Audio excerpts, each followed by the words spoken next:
Imagine this. You open an annual report. Not the glossy photos, not the charts. You go straight to the CEO's letter.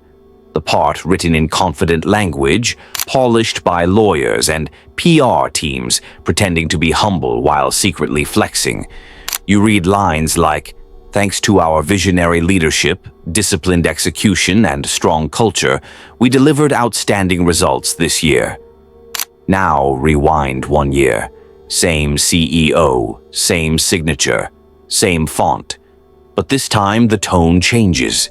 Despite challenging macroeconomic conditions, unforeseen regulatory pressures, currency headwinds, geopolitical instability, and shifting consumer sentiment, the company faced a difficult year.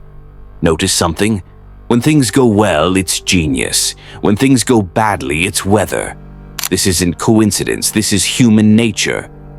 And it has a name: self-serving bias. Let me bring this closer to home. Think back to school. Not the nostalgic parts, the report card. If you got an A, you didn't say, "Wow, that was a fair exam with reasonable grading standards and a cooperative environment." No, you thought, "I worked hard, I'm smart, I deserved this." But if you failed, suddenly the exam was unfair. The teacher was biased, the syllabus was unclear, the questions were tricky, the marking scheme was ridiculous. Same student, same brain, two completely different explanations. Fast forward to adulthood. Grades no longer matter. But the bias didn't disappear, it just upgraded its playground. Welcome to the stock market. When your portfolio goes up, you feel sharp. You tell yourself you saw something others didn't. You timed the entry. You understood the business. You read the macro picture correctly. When your portfolio crashes, it's the market, or inflation, or interest rates, or the Fed, or China, or your investment advisor who was brilliant last year but suddenly incompetent this year. Very few people say, "I misjudged risk. I overestimated my understanding. I ignored warning signs." And here's the scary part. When you make money, you feel like a genius. When you lose money, you feel unlucky. That combination is lethal, because geniuses double down. Victims repeat mistakes. I'll give you a personal style example many creatives experience. Imagine you write a book, or launch a product, or start a YouTube channel. If it explodes, you credit your originality, your discipline, your insight. You think, "This proves I know what I'm doing." If it flops, people don't get quality. The algorithm is broken. The audience is stupid. Critics are jealous. Timing was wrong. You protect your ego at all costs, and the ego happily accepts the deal. Psychologists tested this bias in a brutally simple way. They gave people a personality test. Afterward, they assigned scores randomly. Some were told they did very well. Others were told they did poorly. Then they asked participants to evaluate the test itself. High scorers said the test was accurate, scientific, and insightful. Low scorers said it was vague, useless, and poorly designed. Same test, same questions, different ego outcomes. What changed? Nothing external, only identity. Because self-serving bias isn't about truth. It's about self-image. We are constantly asking one silent question. What explanation lets me feel good about myself? Now, here's where it gets dangerous. In small doses, this bias feels harmless, even useful. It protects confidence. It cushions self-esteem. It helps you sleep at night. From an evolutionary perspective, that makes sense. A fragile ego doesn't survive long in harsh environments. But modern life isn't a jungle. It's a minefield of hidden risks, delayed consequences, and compounding errors. And self-serving bias doesn't just blind you, it accelerates collapse. Let's talk about power. There was a man who famously called himself the master of the universe. He wasn't joking. He believed it. He ran one of the biggest investment banks in the world. When profits soared, he credited leadership brilliance. When risks accumulated, he dismissed concerns. When warning signs appeared, they were temporary market distortions. When regulators hesitated, they were incompetent. When the firm collapsed, it wasn't his fault.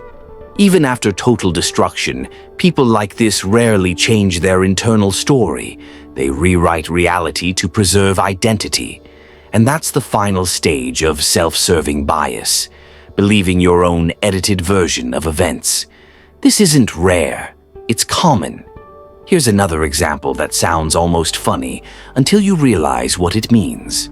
Students who take standardized tests are later asked to recall their scores. On average, they inflate their past results by about 50 points. They're not lying consciously. They're not trying to deceive. They genuinely remember themselves as performing better.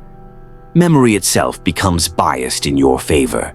You don't just protect your ego in the present. You rewrite the past to support it. Now for one of the most relatable examples ever studied. An apartment shared by 5 students. Someone has to take out the trash. Each student was asked separately how often they did it. One said every second time. Another said every third time.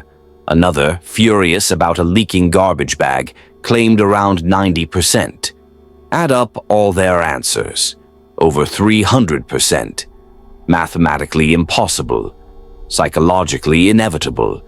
Everyone overestimated their contribution. Nobody thought they were the lazy one. Married couples show the same pattern. Ask both partners how much they contribute to the health of the relationship. Both say more than 50%. Both believe they carry the emotional load. Both believe they compromise more. Both believe they try harder. This is why arguments feel so unfair. You're not just fighting facts. You're fighting someone's self-image. Now pause. Before you think, yes, people are like this, ask yourself something uncomfortable. Where do you do this? Not where others fail, where you fail. Think about your last mistake, a bad decision, a missed opportunity, a conflict, a loss. What explanation did you choose? Did you say, I was wrong? Or did you say, the situation was unfair? Did you analyze your thinking? Or did you defend it? Here's the brutal truth. Self-serving bias feels good, but it makes learning impossible. You can't improve what you refuse to own. And the higher you climb, the more dangerous this becomes. Because success amplifies the bias. The more wins you accumulate, the more you trust your judgment. The more you trust your judgment, the less you question it. The less you question it, the bigger your blind spots grow, until reality intervenes. Hard. So how do you dodge this trap? Not completely. That's unrealistic, but enough to stay sane, sharp, and alive. First, stop trusting your internal narration. Your brain is not a neutral reporter, it's a defense attorney. Assume bias by default. Second, find people who tell you the truth. Not supporters, not cheerleaders, not yes men. People who disagree with you. People who challenge your explanations. People who make you uncomfortable. If you have friends like that, protect them. If you don't, find at least one enemy. Invite them for coffee. And ask one terrifying question. What do you think I'm wrong about? Don't argue. Don't explain. Don't defend. Just listen. It will sting. Your ego will scream. Your mind will try to reject it. That's how you know it's working. Because the moment your explanations stop feeling good, you're getting closer to the truth. And truth, unlike comfort, actually compounds. Silently. Relentlessly. In your favor. Thanks for spending time with us. If this sparked a new way of thinking, hit like and subscribe to keep the ideas flowing. And don't forget, check the description for the links to the original books and resources we used today. We'll see you in the next one.